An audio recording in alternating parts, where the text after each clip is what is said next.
Սևանա լճի արևելյան ափին փռված յուրահատուկ անունով այս գյուղը ռազմավարական կարևոր նշանակություն ունի Հայաստանի Հանրապետության համար։ Բարև ձեզ, մեր նկարահանող խումբը Գեղարքունիքի մարզի Ծափաթաղ գյուղում է։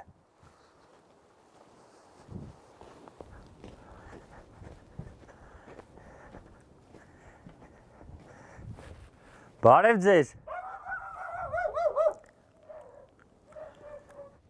Ոնց եք։ Հյուրեր ընդունում եք։ Սառած փետացած հյուրեր։ Ինչ եք անում։ Ինչ պետք է լույս չկա։ Ինչի չկա բա լույս։ Լույս չկա գյուղում երեկվանից։ Լուրջ, տես մթության մեջ կան նստած եք։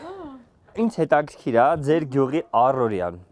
Գյուղում բնակչությունը շատ քիչ է։ Երիտասարդությունը սաղ գյուղից դուրս են եկել, որտեղ չկա ապրելամիջոց, աշխատանք։ Հիմնականում մեծահասակներն են մնացել, թոշակառուները։ Ով կարում է անասուն է պահում, ով չի կարում երեխեքն են օգնում։